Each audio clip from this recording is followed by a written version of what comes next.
защищать, мы сами себя защитим. Жогорку кеңештин депутаты Шайлообек Аттазов жаш кыздардын чет өлкөгө чыгуусуна чектөө коюш керек деген мыйзам долбоорун сунуштагандан бери Ак үйдүн алдына мына минтип күндө кичи митингдер уюштурулуп жатат. Ушул мыйзам долбоору туурабы деген суроону башка депутаттарга да берип көрүүнү туура көрдүк. Агай, бирокчу бизде өзүбүз жакшы жашоо издеп кетип атпайбы дейм да. Мүмкүн завод куруп же ушундай жумуш орунларын түзүш керекпи дейм да, биринчичи. Тура мамлекет биз өзүбүз иш менен камсыз кылышыбыз керек. Тура жакшы жашоо издеп кетип атат. Маселе жакшы жашоо издеп, окуп, өнүгүп кеткендерге биз рахмат айтабыз, колдойбуз. Барып кул болуп кеткен, барып сөгүп келгендер жөнүндө ойлонуп атабыз. Агай, бул мыйзам долбоору эмнеден улам сунуштап атасыз? Бул мыйзам долбоор эмес. Бул ой. Мындай көп арыздар. Мен уже депутаттарды ойлонто да, оюбузду да айтпай коюшубуз керек. Биздин коллегалар мындайда гендер маселесин көтөргөндө, анан деген жанакы зорлук зомбулук маселесин көтөргөндө негедир аялдарды күнөөлөшөт да.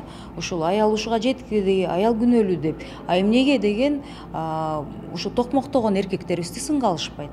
Эмнеге деген ушуга чейин жеткирген эркектерибизди сынга алынбайт да, эркектер мырзалар тарабынан.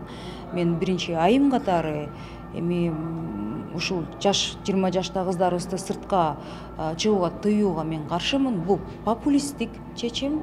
Бул деген элге жагынам деген мындай бир чечим. Мүмкүн ошондой талаптар болуп атат, бирок мен ойлойм тескерисинче биз билим жагын жогорулатыш керек, биз коом тарбиялаш керек, бирок чек койбош керек. Бат алданып, ошо бир үй бүлөсүн багам бир тирелик кылам деп бат алданып калып атат. Анан ошол жерден ошону колдонуп, наркотик ана бир точкадан экинчи точкага алып барууга жөнөтүп, бүгүнкү күнү камалып жатат. Булардын тагдырын ким ойлойт да? Менин кызым окуйт өзү Америкада.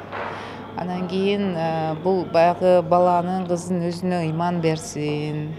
Анан эми юрист катары айтканда, эми биз андай чектөө койгонго акыбыз жок конституция боюнча. Основном кечеде балдар чыгышты, Москвадан чыгышып, бир жагынан бул жактан көргөндө уялабыз дейт. Аны ачык эле айтышып атат. По-моему, жакын ортодо алар деле чет жактан жүргөн биздин аталдар, жарандар кайрылышат окшойт го. Биздин кыздардын жүргөнү, уулдардын жүргөнү боюнчачы.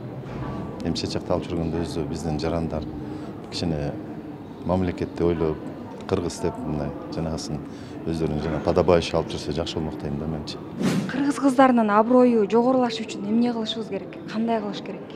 Билесизби, биз кыздарыбызды айч жүрөк бол, канекей бол деп талап кыла беребиз, бирок бирдекени унутуп калабыз да.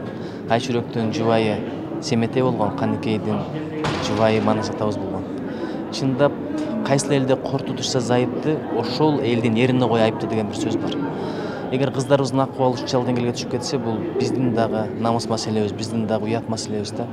Ошон үчүн аялга аялдай, энеге энедей мамиле кылсак эле орду келиши маселе. Эгерде биз чындап өзүбүздүн жубай катар милдеттерибизди аткарганда, балким кыздарыбыздын көпчүлүгү ал жака кетмек эмес.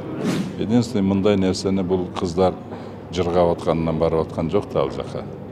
Турмуш ого түртүп атпайбы. Кыйынчылыктан ошого өздөрүнүн балдарын багыш үчүн, ата-энелерин багыш үчүн ошентип чыгып атпайбы.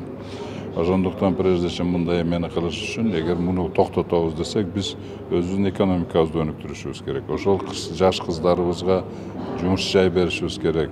Эми бүгүн мода болуп калбады, хайп кылып эле.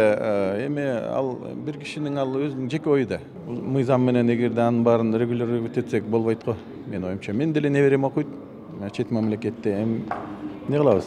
Окуш керек да. Бойго жетип калган кыздарга чектөө коюш бул мыйзам бузуу болуп калат. Муну баары ал киши деле түшүнөт болуш керек. Эч кандай мыйзам жок, мыйзам болбойт.